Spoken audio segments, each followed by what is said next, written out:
Bonjour et bienvenue à ce panel de Fierté Montréal où aujourd'hui on parle des réalités des personnes transmigrantes. Je m'appelle Kamala Macrel et j'ai deux invités avec nous aujourd'hui qui vont nous parler de leur expérience. Alors je vais vous les présenter d'abord. Anaïs Celedon Montenegro est née au Costa Rica, pardon, et est arrivée au Canada en 1986 et a commencé sa transformation en 1997 très impliquée dans la communauté et dans son quartier depuis sa transition. C'est une ancienne travailleuse du sexe. Elle a étudié en intervention sociale et toxicomanie à l'université Sherbrooke de Longueuil. Elle est membre du comité social de son quartier et travaille à la Banque alimentaire de Centre-Sud. Elle occupe un poste de travailleuse sociale auprès des gens vulnérables, toxicomanes et atteints de déficience intellectuelle. Elle est aussi membre du CA de SOS Activistes et utilise son parcours et son histoire pour aider et changer les choses. Et nous avons aussi Alejandro parmi nous aujourd'hui, qui est né au Guatemala. Il a aujourd'hui 60 ans et il a commencé sa transformation en 2014. Et aujourd'hui, il désire témoigner de son expérience et du parcours de son enfance à son adolescence et à sa vie adulte. Donc, merci Anaïs et Alejandro d'être ici aujourd'hui. Merci de nous partager vos vécus, vos expériences. Donc, moi, j'aimerais, vous savez, je commence en lisant votre bio, mais moi, je pense toujours qu'on se représente toujours mieux soi-même quand on parle de soi-même. Donc, je vais vous inviter d'abord est-ce que vous voulez nous en dire un peu sur votre trajectoire de vie en tant que personne migrante et aussi en tant que personne trans? Est-ce que tu veux commencer? D'accord.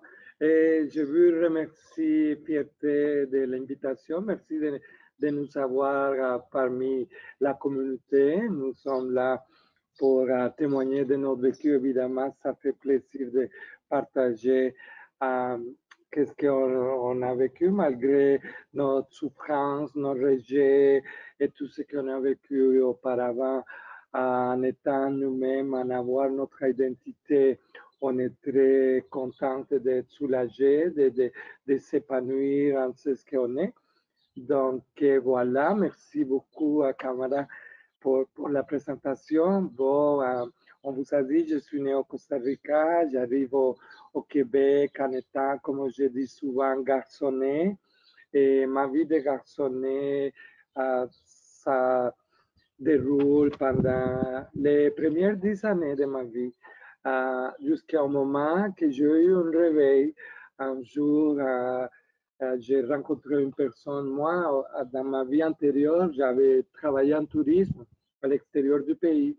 Donc, je rencontre une personne de la communauté en étant, moi, représentante à destination à Cuba. Et je rencontre une personne qui vient de l'Europe à ce moment-là. Et cette personne m'a beaucoup brassé la cage, comme on dit.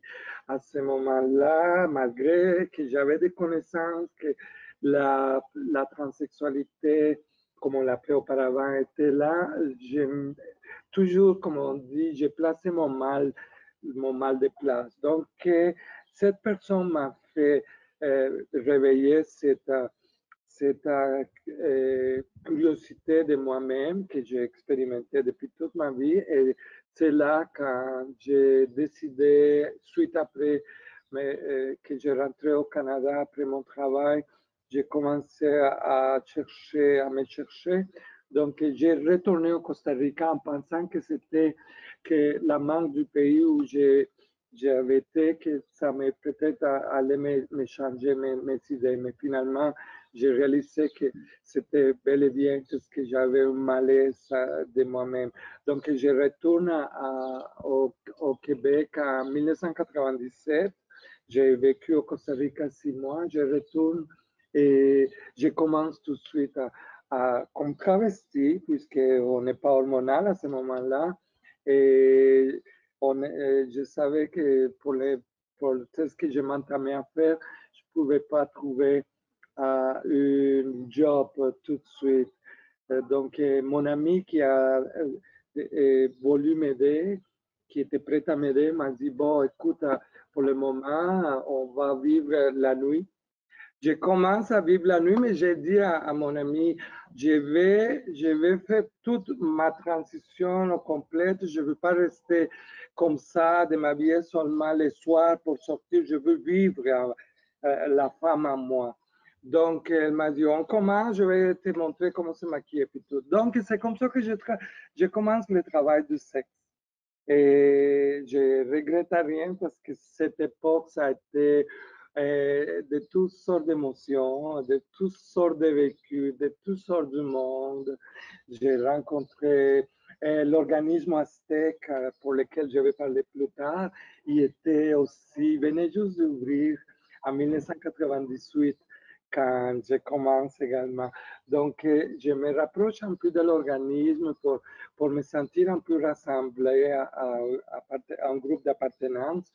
Mais cependant, j'ai fait ma vie la nuit.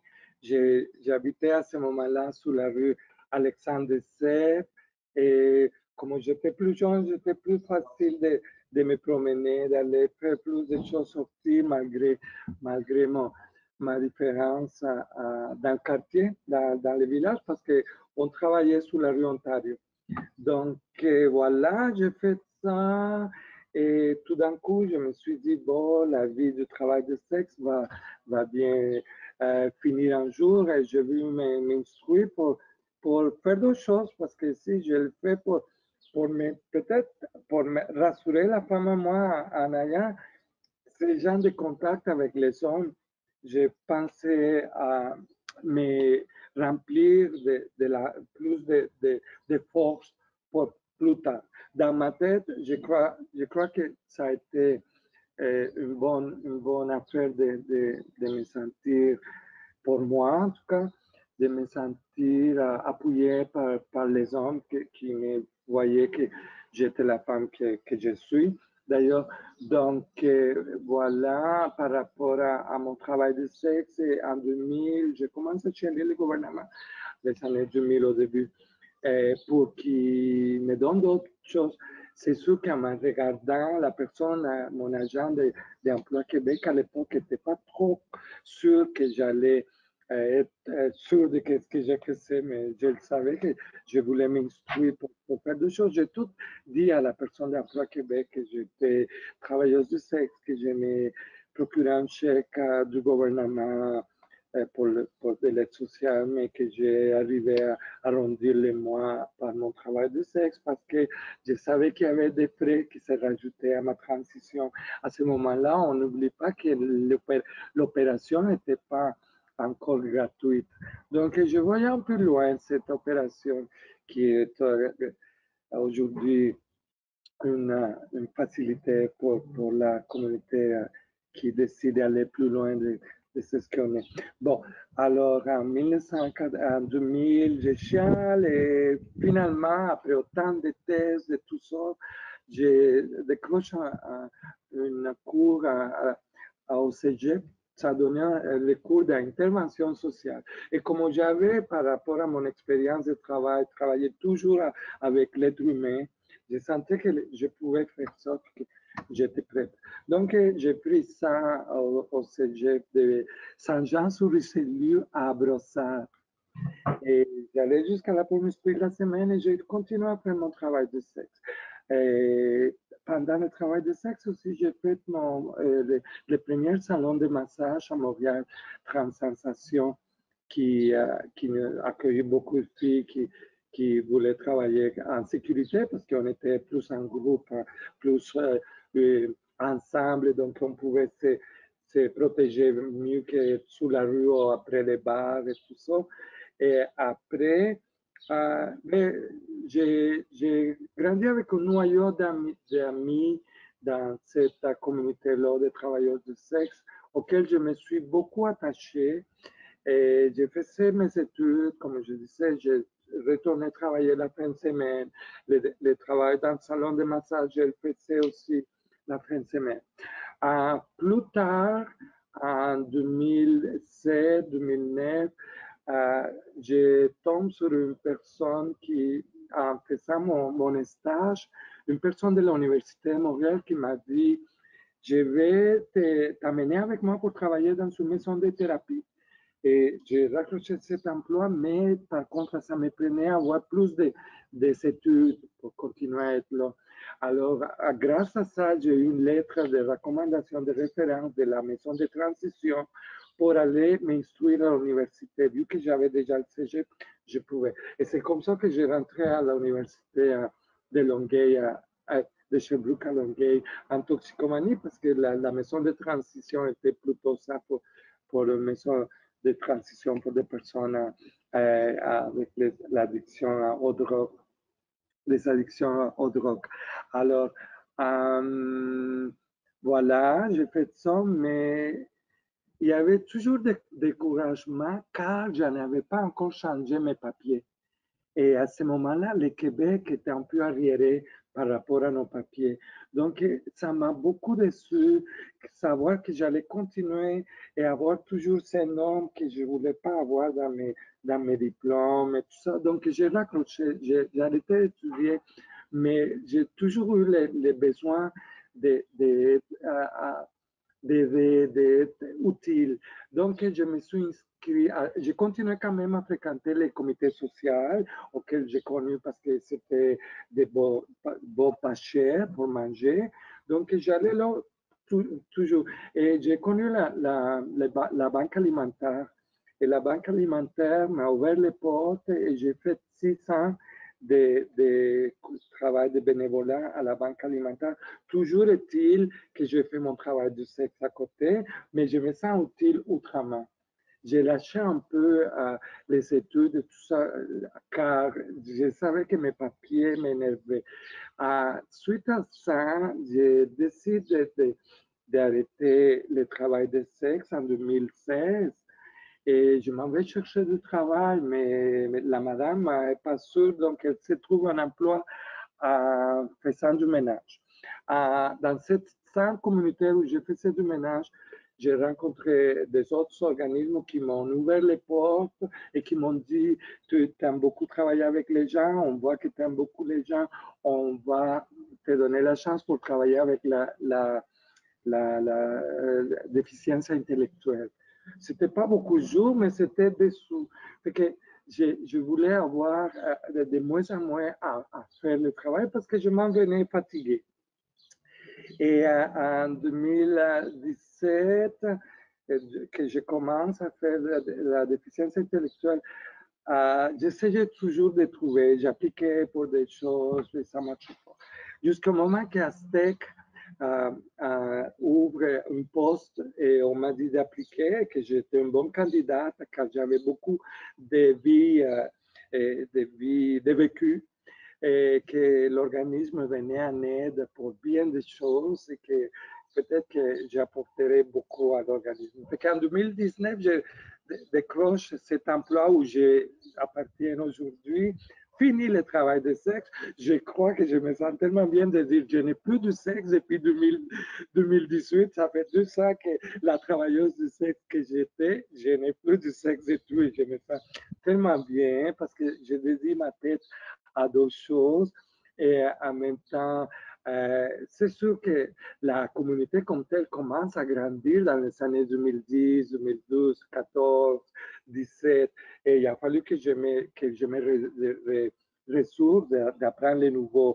termes et comprendre plus l'enjeu car on commençait à entendre parler de les personnes non binaires et tout ça. Donc, quand je rentre à travailler à Aztec, il a fallu l'adaptation de toute cette nouvelle communauté qui grandissait. Alors, avec Aztec, vous savez, on fait beaucoup. Moi, j'ai fait l'intervention auprès des milieux, intervenant des milieux. Donc, j'ai fait le travail de rue. Et oui, une chose pour laquelle j'ai décroché cet emploi, c'était que j'avais la facilité d'aller vers les personnes. Parce qu'une des rubriques d'Aztec importantes dans la mission de l'organisme, c'est d'aider les travailleurs du sexe. Donc, vu que je connaissais le milieu, j'avais cette facilité Donc, de ce côté, je l'ai toujours. Moi, j'adore mon monde, peu importe le travail qu'ils font ou peu importe leur statut social.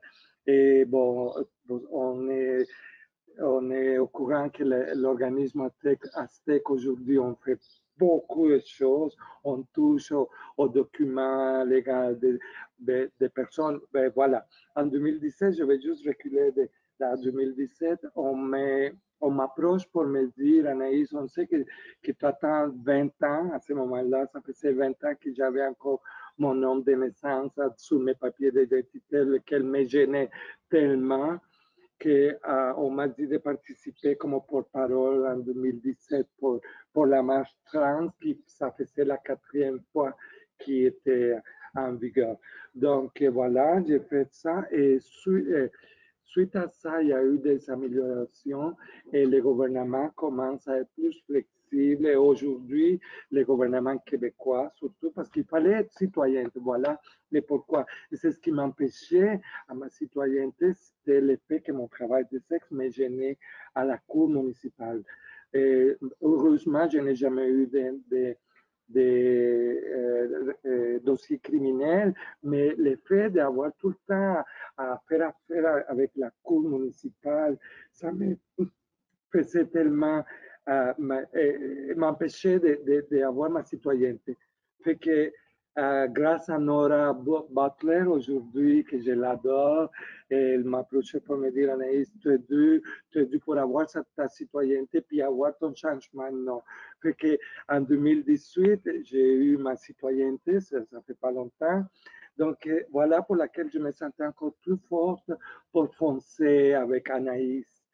Je pense toujours peut-être retourner à finir qu'est-ce qui me manque pour avoir mon diplôme avec le nom d'Anaïs, mais sinon, le fait d'avoir fait ce pas de plus, ça m'a encore donné la force pour continuer. Donc, à cause de ça, Aztec, qui vient en aide au changement des noms de personnes et tout ça, on a commencé tout de suite quand on a eu les feux verts pour changer nos documents avec notre carte de résidence. Aztec est là pour appuyer son monde, notre communauté. Donc, on les paye, mais soit à l'état civil pour les gens qui sont de naissance canadienne et à l'immigration pour les gens qui ont seulement leur résidence permanente, puis qui viennent juste d'arriver et qui veulent pour ne pas se gêner parce que vous savez toutes les difficultés qu'on a. Voilà une chose que j'ai personnellement pas vécue parce que j'habite la même place depuis 20 ans, mais je suis consciente parce que je les vois parmi mes participantes des difficultés et la discrimination qu'on reçoit quand on a des papiers qui ne concordent pas avec notre identité, qu'est-ce qu'on voit les personnes, la banque, l'assurance maladie, se trouver un logement et aller voir les médecins pour n'importe quelle raison. Et si c'est fermé-genré, c'est aussi une chose qu'on n'aime pas. Donc c'est pour ça que les gens sont un peu des fois sceptiques d'aller voir n'importe qui avec leur papier. Même depuis 2019, notre monde est là pour venir nous demander, sont là on est là plutôt pour ce monde qu'on connaît, que moi je sais tout ce qu'on passe à travers pour les aider. Et il y a un groupe Agir pour lequel les groupes travaillent pour les personnes migrantes, trans. Donc, ce groupe, Yann, il nous amène du monde et moi, je les accompagne surtout côté hispanophone. J'ai beaucoup d'accompagnement pour les traitements hormonaux, pour les papiers d'identité, pour peu importe, je suis là pour eux, je sais, si je ne connais pas, je vais référer, je vais faire en sorte. Nous, à STEC, on a un psychothérapeute qui est gratuit aussi pour les gens qui sont en questionnement, pour les gens qui veulent avoir du support, d'appui pour rencontrer de ce qu'ils vivent, malgré que l'intervention, nous, on les aide beaucoup, on l'accompagne beaucoup en intervention aussi de notre façon. Donc, voilà, je crois que j'ai fait un peu de survol, si jamais. Et pour moi, la chose importante, c'est de démystifier ce que nous sommes. Et je crois que la facilité qu'on a aujourd'hui de pouvoir nous faire voir par d'autres mondes qui vont entendre notre témoignage, ça va beaucoup aider à avancer la cause. Et je remercie les groupes qui permettent cette opportunité d'être là. Mhm. Merci beaucoup. Merci. Oh, Mhm. merci à toi, Anaïs. Merci pour ce long témoignage. Je veux dire, bon, on aura plus de temps. Il y a tellement de choses déjà que tu as dit qui sont tellement riches dans lesquelles on pourrait plonger. Et je dois déjà dire que pour moi, ouais, j'ai beaucoup de gratitude. C'est pour moi, quand je rencontre des personnes trans, spécifiquement des femmes trans, racisées, tu sais, qui sont d'une autre génération parce que qui en fait ont créé l'espace pour que ma génération puisse exister. Tu sais, ça remplit toujours mon cœur de gratitude et c'est tellement un privilège pour moi en ce moment de pouvoir avoir cet échange avec toi. Je voulais aussi rapidement dire pour les personnes qui nous écoutent, qui peut-être ne savent pas, ASTEC, c'est Action Santé Trans du Québec. En fait, c'est un organisme communautaire qui est basé à Montréal, ben, comme Anaïs nous a tout juste pour donner ce contexte. Vous pouvez, c'est ASTTEQ si jamais vous voulez en apprendre plus. Alejandro, à ton tour, est-ce que tu veux nous parler un peu de ta trajectoire de vie? Oui, bonjour. Moi, vraiment, je vous remercie beaucoup pour me donner l'opportunité. C'est ma première fois que je fais une conférence. Je suis vraiment content. Mon nom c'est Alejandro Chacon, je viens de Guatemala. J'ai 62 ans. Et j'aimerais parler à grosso modo un peu de mon enfance, mon adolescence et qui je suis maintenant. Dans mon enfance, j'ai passé des moments trop difficiles parce que il y avait trop de bullying ils m'ont blessé beaucoup à l'école à cause de mon identité. Moi, j'aimerais jouer avec les garçons, avec des jeux de garçons, des soccer, des petites voitures, des billes, des petites choses de ah non, non, non, non, ici non, parce que ici c'est pour les garçons, c'est pas pour les filles. Oh my God, j'étais comme blessée vraiment, parce que dans mon pays, c'est Guatemala, c'est un pays vraiment macho. Les femmes et les hommes. Après, j'étais des côtés des filles, ok, est-ce que je peux jouer avec toi, ta, ta, ta. Non, parce que toi, t'es trop rough. Ok, on va jouer des poupées. Et non, non, non, moi, je savais que j'étais un petit garçon. Et moi, je me suis demandé, mon Dieu, où est ma place? Où je suis? Ni de un côté ni de l'autre. Moi, j'ai vraiment, c'était vraiment souffrance. Mais après, mon adolescence, ça a été les moments les plus cruels de ma vie. Parce que c'est le moment quand ça commence la perturbance de les scènes de les filles, pour des choses de filles. Et j'étais vraiment blessée avec la société, mais plus avec la famille. Pour moi, la famille était comme le pire.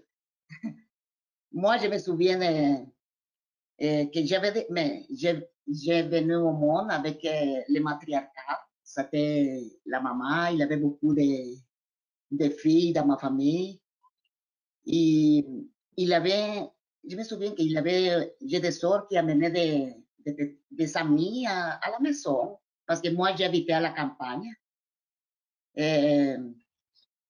Et un de mes parents, il savait que pourquoi j'ai pas de chum, pourquoi j'ai pas de chum, c'est comme, oh my God, c'est trop bien, il est trop bien, il est comme ça. Et je me souviens qu'un de mes parents a dit à un de les garçons qui me donnait des becs, parce que moi, j'ai pas de chum. J'étais comme, j'ai entendu ça, j'ai dit, oh mon Dieu, j'étais vraiment blessée dans tout mon cœur, mon esprit, parce qu'il voulait me forcer à faire des choses que je ne voulais pas. Et c'est comme ça. Après, j'ai dit, oh non, un jour je vais sortir de ça parce que ça fait trop de souffrance. Moi, j'étais à la ville.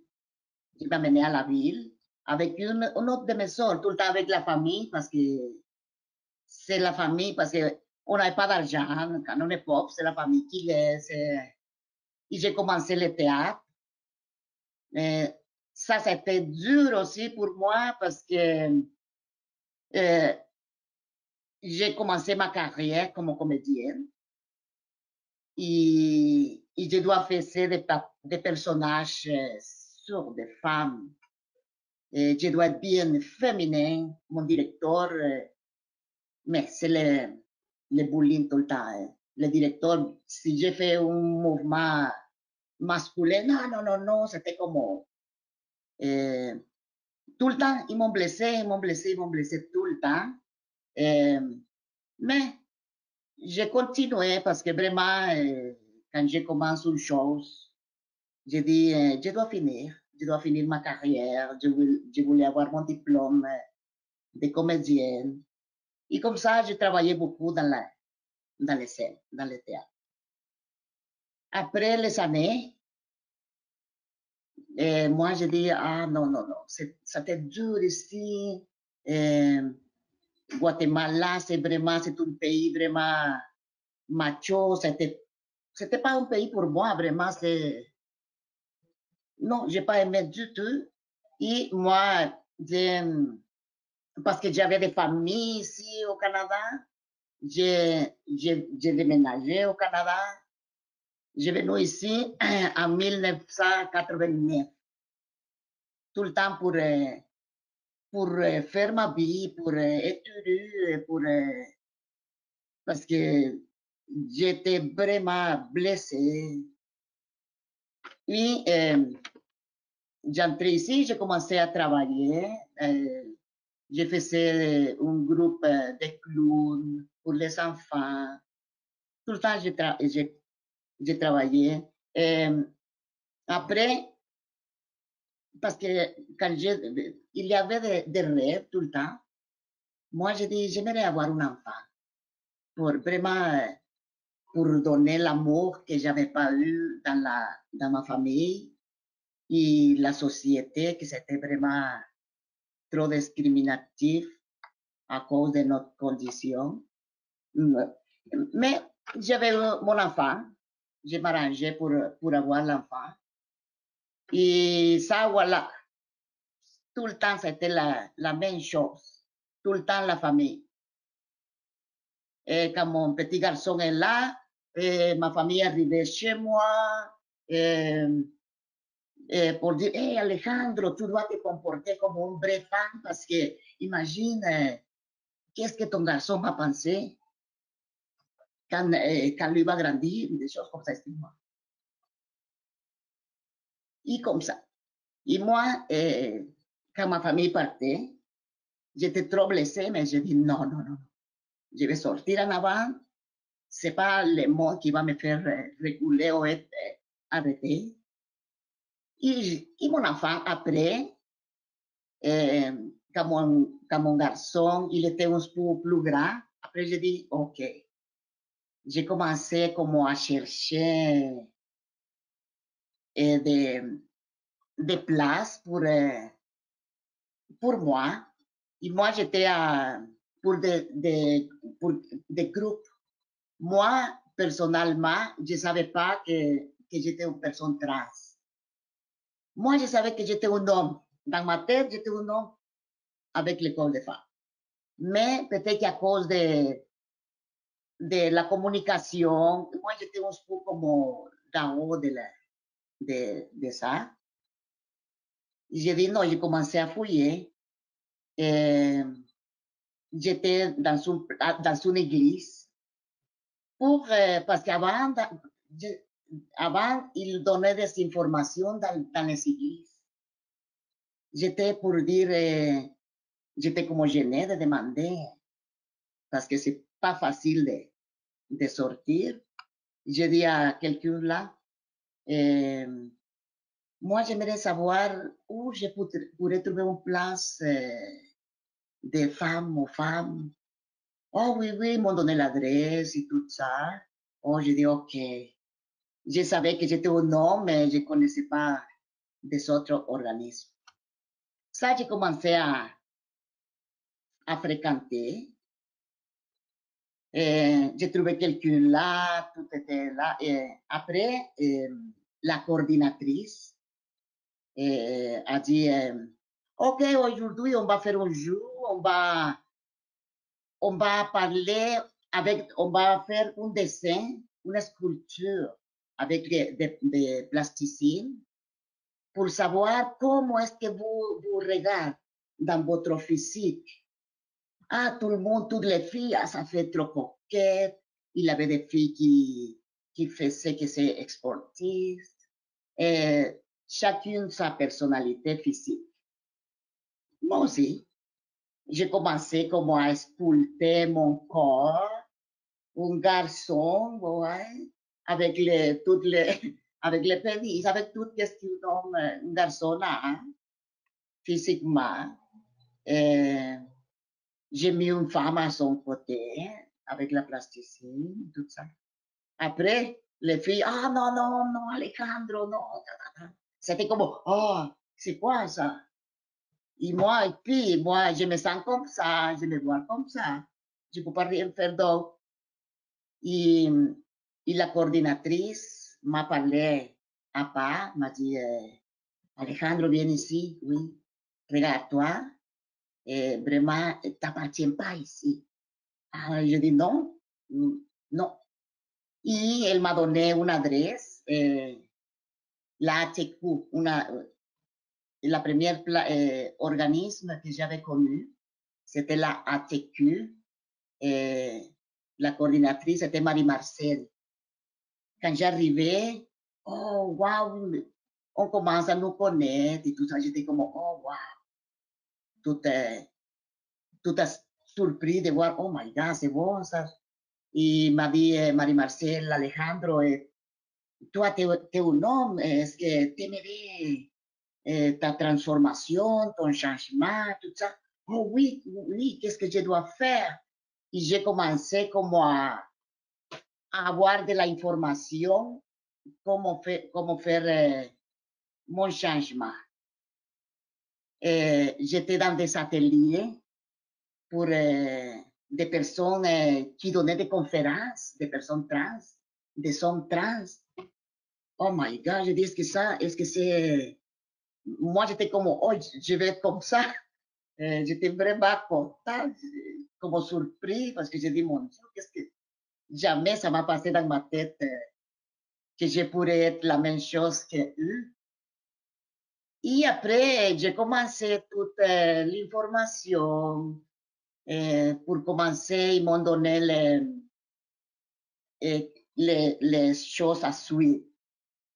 La première chose que j'ai commencé, c'est d'y aller avec une sexologue, un sexologue et un psychiatre. Ça, c'est moi qui l'ai payé. Moi, je dis, oh mon Dieu, parce que vraiment, c'était un peu cher, mais je dis, ben, je vais faire tout mon effort pour ramasser un peu d'argent pour y aller chaque saison.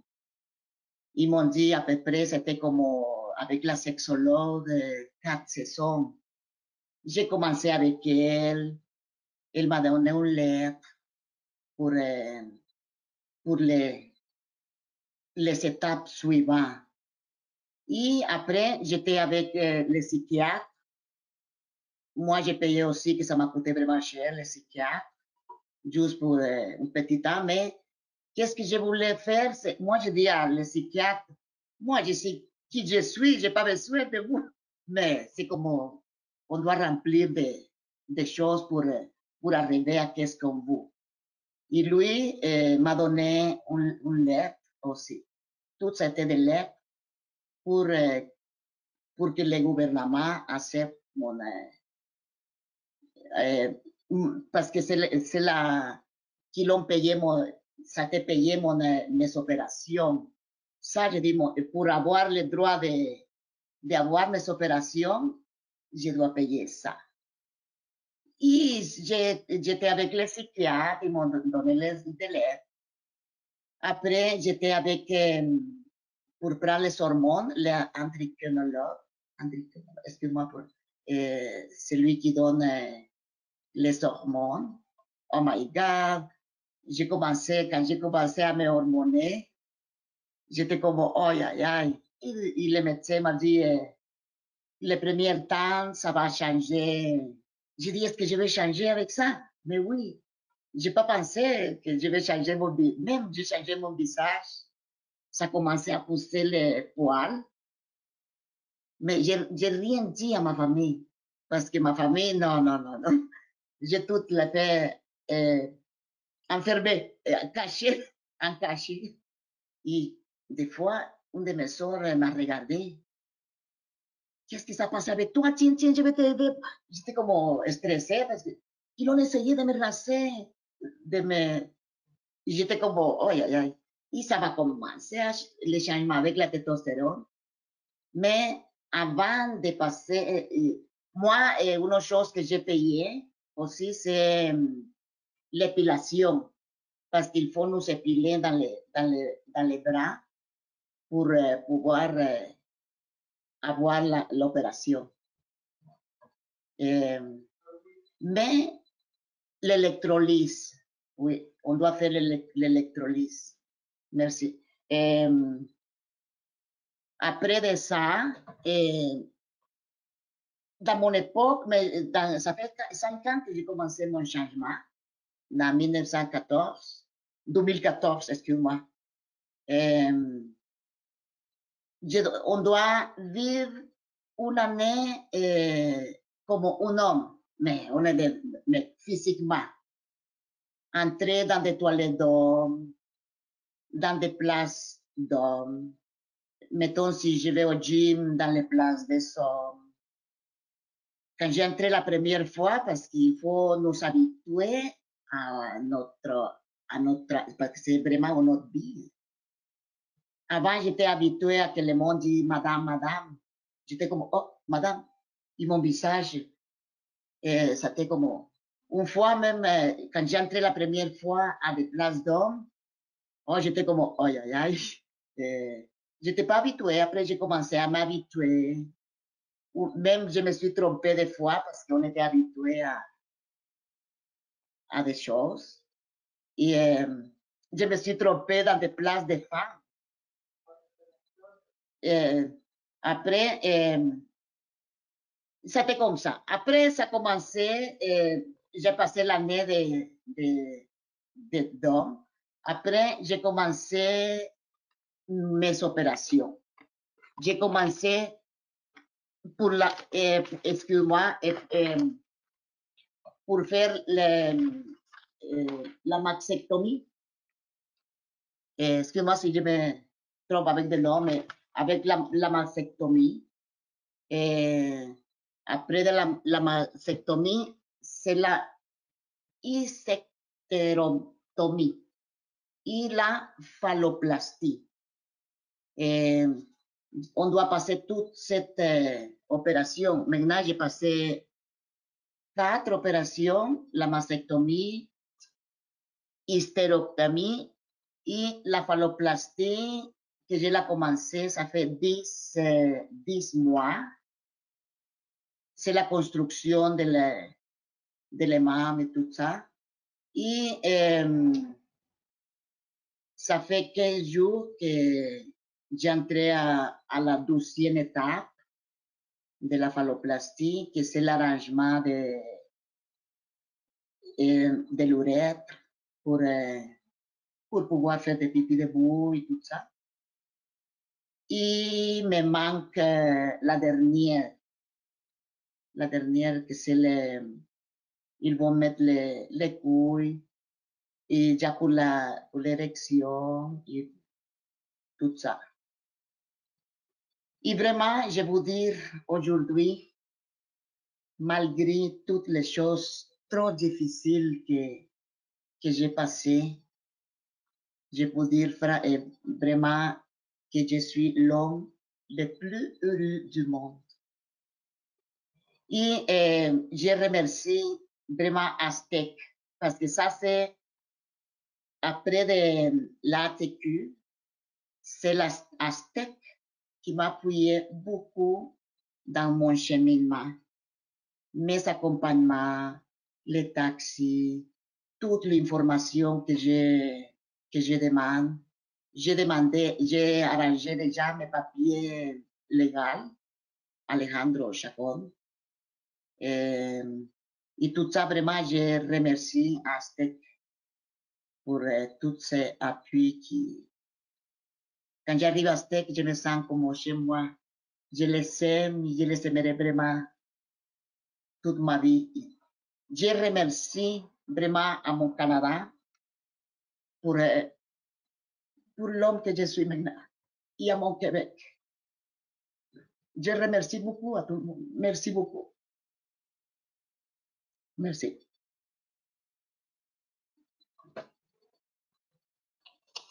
Merci, merci Alejandro, merci pour ce très beau témoignage. Ouais, et de nous avoir partagé tout ça avec aussi tellement de générosité.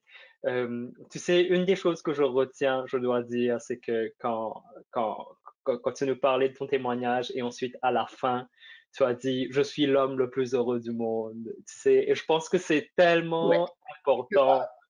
Parce que tu sais, souvent quand on parle de personnes trans, c'est que on peut même pas parler de nos propres histoires parce que c'est les médias, c'est les autres qui parlent de nos histoires. Et souvent, c'est tellement centré autour de la souffrance. Tu sais, on parle toujours de la souffrance, de la souffrance, de la souffrance.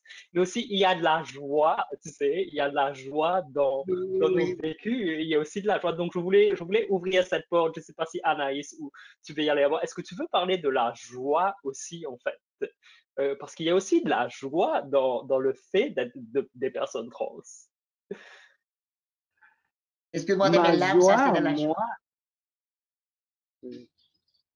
moi, Pardon, oui, Alejandro, non, s'il te moi, plaît. ma joie, c'est le partage que j'ai maintenant plus que jamais avec la communauté. Comme Alejandro disait, moi, ça me fait tellement plaisir.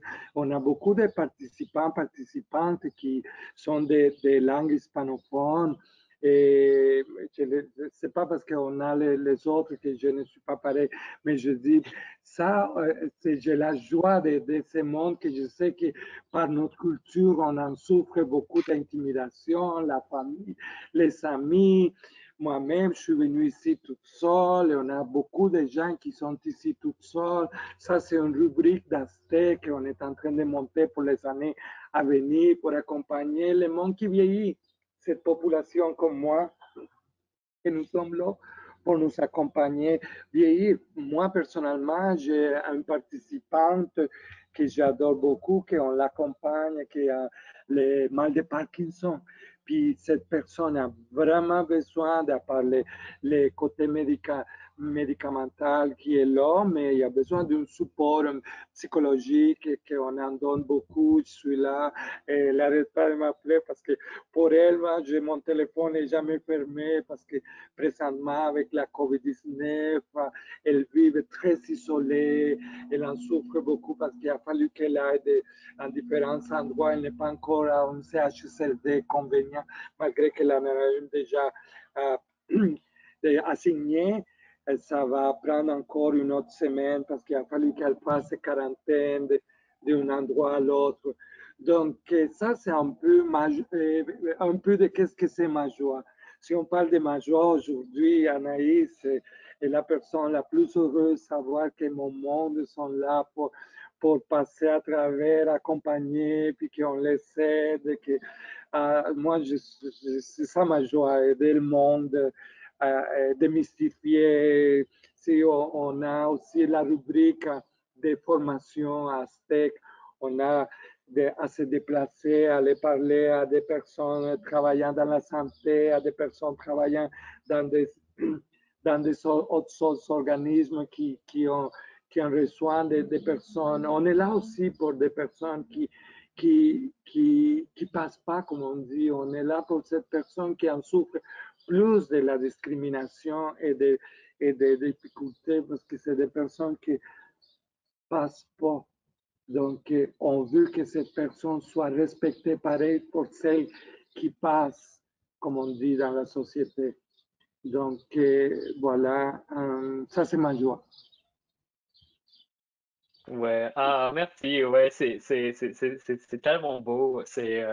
Ouais, j'aime beaucoup, Anaïs, aussi, comment tu parles parce que même plutôt quand on parlait au tout début de ta transition, par exemple, tu parlais de l'amitié, en fait. Et je pense que ça aussi, ça c'est une autre partie des communautés trans et des vies trans dont on ne parle pas. C'est que aussi on a des relations dans nos communautés qui sont très, très, très fortes. Est-ce que vous voulez parler de ça, en fait, des relations qu'on tisse? Je ne sais pas si Alejandro, tu veux commencer cette fois-ci sur c'est quoi l'importance de la communauté, de l'amitié euh, pour toi? Mais pour moi,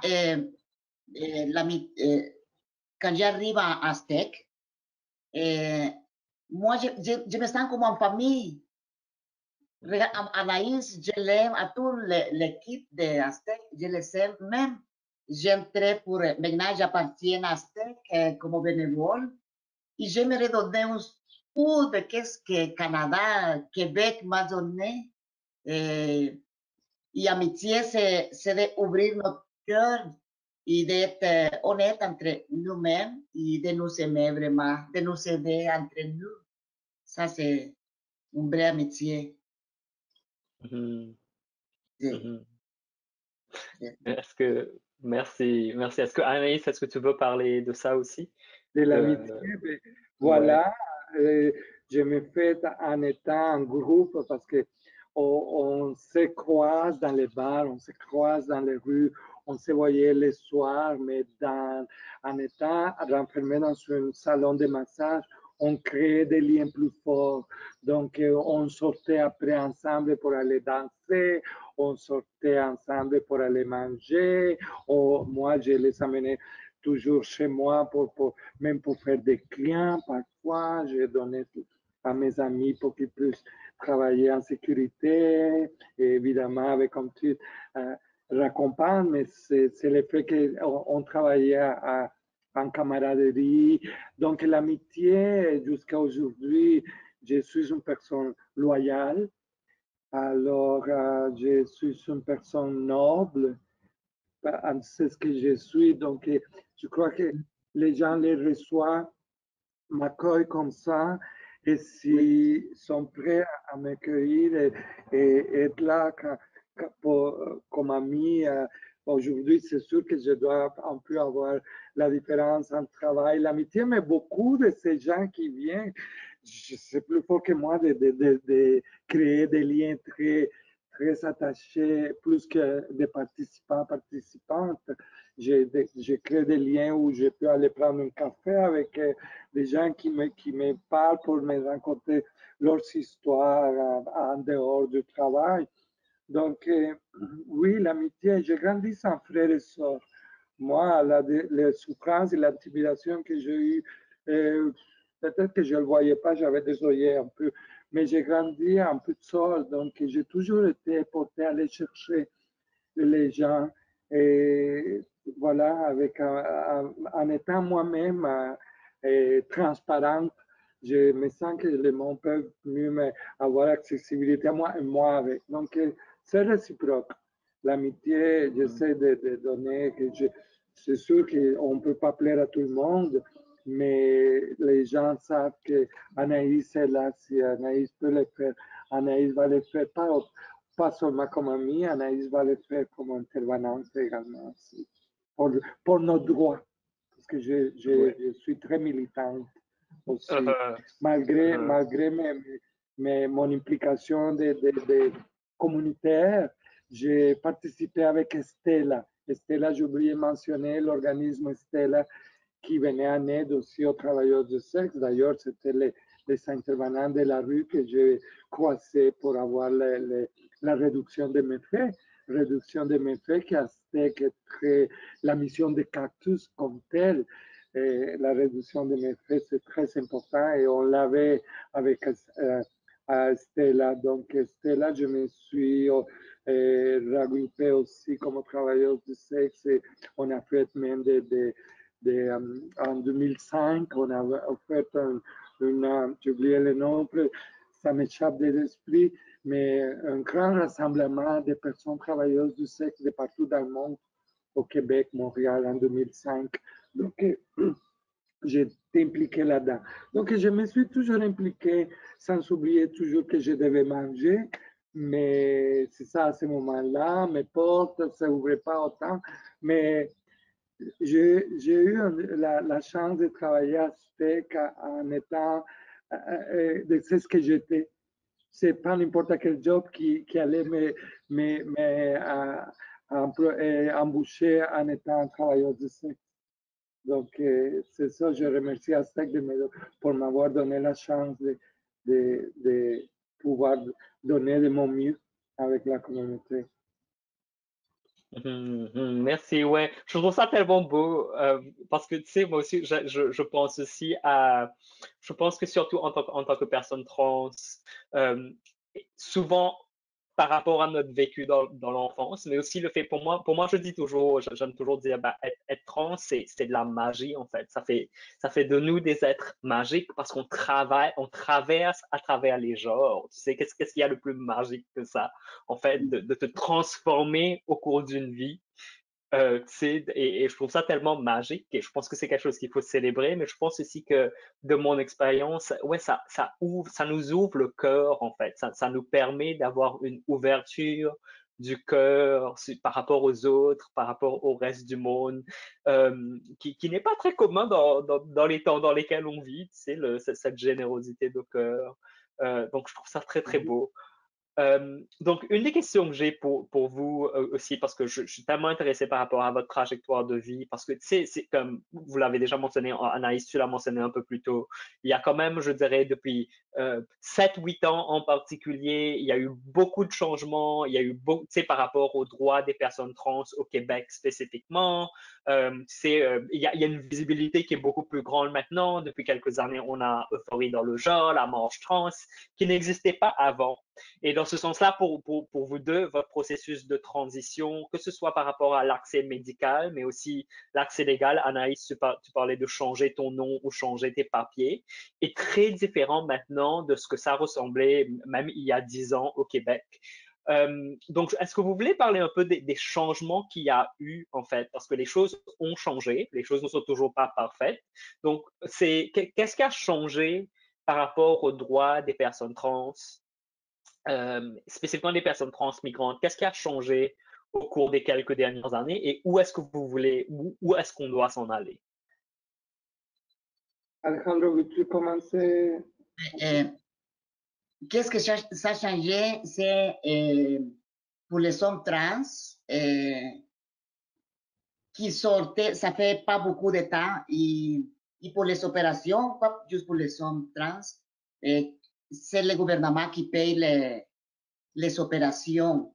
Avant, et le gouvernement ne payait rien. Ça fait quelques années que ça a commencé à payer, à payer les opérations. Avant, c'est le monde qui ramassait de l'argent, c'était difficile pour payer. Ça, c'est différent ça fait avant et maintenant.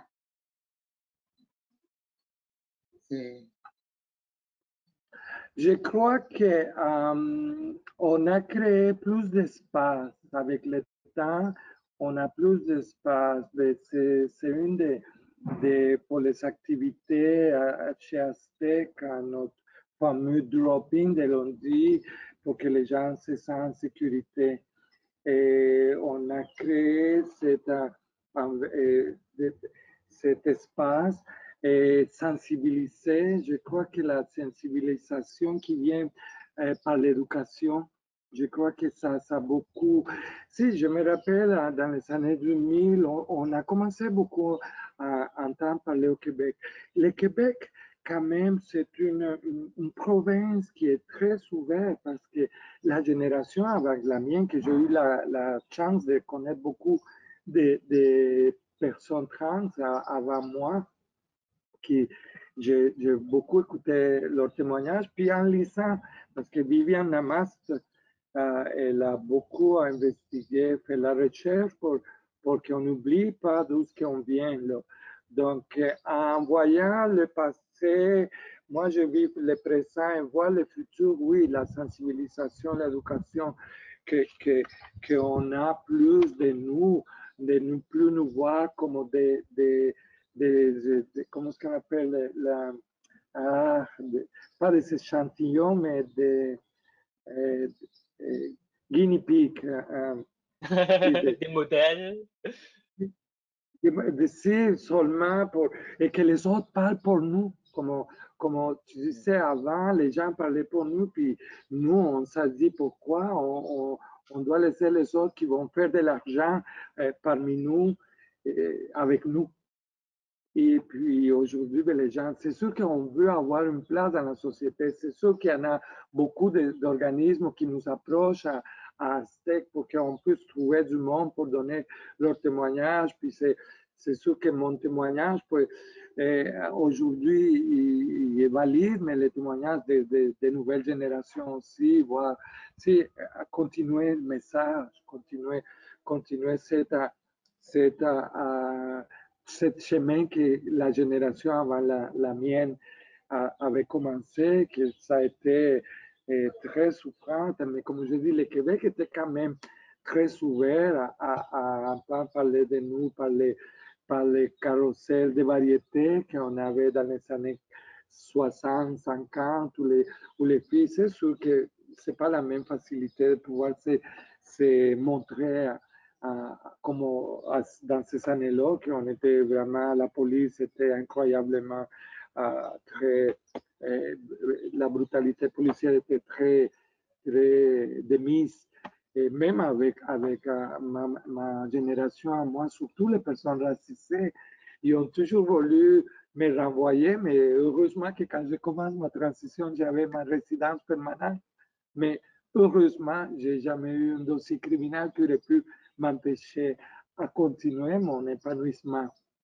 Mais la police a beaucoup, nous, c'est qu'on sensibilise beaucoup parmi ces gens-là de certaines institutions qu'il faut qu'ils changent leur mentalité avec ce qui se passe aujourd'hui.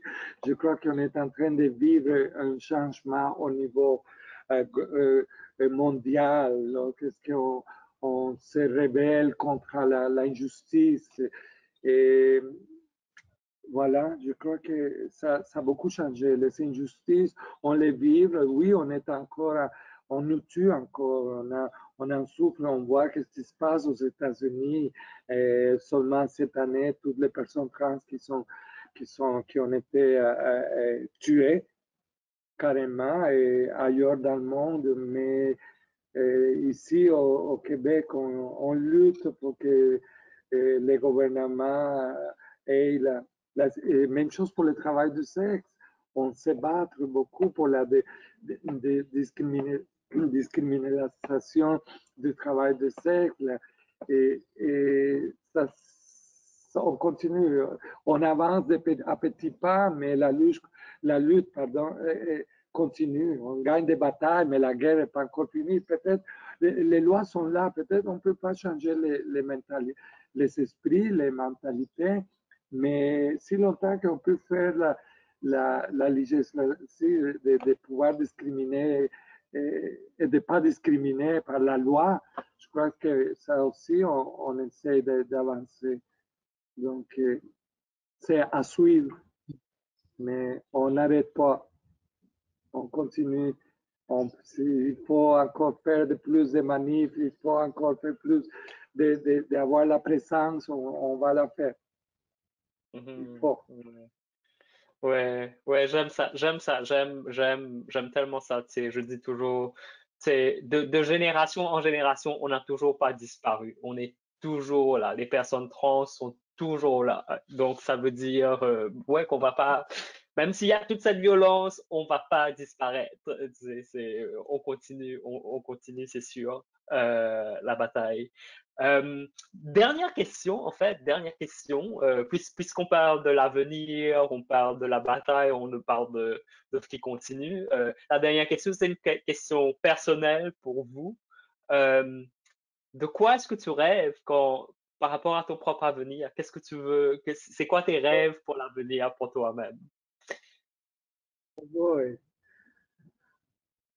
Bon, j'ai fait mon introduction sans donner mon âge, mais je vais dire, OK, parce que de toute façon, ça paraît, j'ai 60 ans et voyez-vous, je suis dans une période de vie professionnelle qu'on peut dire qu'à 65 ans, je pourrais rêver à la retraite, mais je ne veux pas la retraite, je veux continuer. Donc, où je me vois?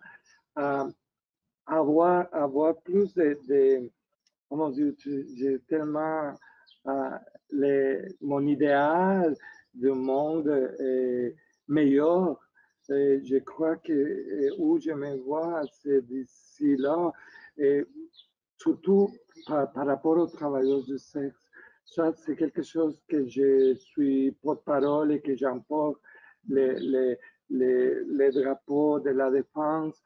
D'ici là, à savoir que j'ai contribué à, à légaliser quelque chose qui nous a fait tellement de tard à la communauté, autant la communauté trans comme aux femmes cis, pour les travailleuses du sexe. Ma vie, je me vois continuer à faire ce que j'ai fait. Aujourd'hui, la travailleuse du sexe à moi, je ne me vois pas en couple. Non, moi, mon bonheur, c'est vraiment savoir que les gens sont toujours mieux. Les nouveaux arrivants viennent nous voir. Moi, je suis là. Je suis même professeur. Vous voyez, j'ai l'accent et tout, mais je suis même comment est-ce qu'on dit, pour les devoirs, pour faire leurs devoirs. J'ai des participants qui me disent, ah, Anaïs, le français, c'est en plus bien, je vais te le dire, on a des choses à travailler, on va travailler ensemble, je vais t'aider pour ton intégration à la francisation. Donc, j'espère que les nouveaux arrivants vont pouvoir compter toujours sur nous pour pouvoir avoir la défense de leurs droits. Merci, merci. Et Alejandro, toi, c'est quoi tes rêves? Mon rêve, c'est de... Aujourd'hui, c'est ma première expérience en donner des conférences. Et mon rêve vraiment, c'est de donner des conférences pour les personnes trans. Pour dire, moi, j'ai 62 ans. Pour dire, il n'a pas d'âge pour faire qu'est-ce qu'on veut dans la vie, pour être heureux et heureuse. Et mon rêve vraiment, c'est de continuer, de donner des conférences, d'aider à les gens qui ont besoin de moi aussi. C'est ça, c'est mon rêve, vraiment. Et Alejandro, Continuer. est-ce que je peux te poser une autre question? Est-ce que tu penses que tu vas faire un retour à la scène? Est-ce que tu vas revenir sur scène? Parce que je sais que tu es un acteur. Oui, oui, oui. Mais à part de ça, oui, oui, je vais continuer dans le théâtre, Ouais, dans les scènes. ouais, Oui. ouais. Mhm. Et mes conférences, j'aimerais y aller ailleurs aussi, à des autres pays pour donner mes conférences. Ouais, C'est ça. ouais. Et pour Je, continuer le théâtre. je voulais juste souligner de quelque chose que je garde en tête de toi, Kama, que j'ai beaucoup adoré quand tu avais fait ta prestation à McGill l'an passé, autour de cette période de l'année. Tu avais dit quelque chose par rapport à notre, comme quand on sort de chez nous, comment on fait en sorte qu'on dit j'espère que je vais retourner à la maison, j'espère que ça va aller bien pour moi, j'espère que je suis une personne croyante et je sentais tellement, si tu joues tellement la musique, j'étais déjà vu à Azteca pour l'anniversaire de la 20e anniversaire de Azteca, attends, 25e, excuse, d'Azteca. Donc, je voulais juste te dire ça, que ton message aussi, euh, on l'écoute et ça a été très, très accueillant. Ouais, bon, mais merci beaucoup, franchement. Merci Anaïs, Ça va, merci Alejandro, merci de Moi nous aussi, avoir. quand j'étais connu, j'ai adoré ça. Quand j'étais connu, ta manière de parler aussi. Ouais, ouais. Ben, merci de nous avoir rejoints pour ce panel de Fierté Montréal. Merci de nous avoir partagé vos réalités. Et je vous souhaite bonne continuation.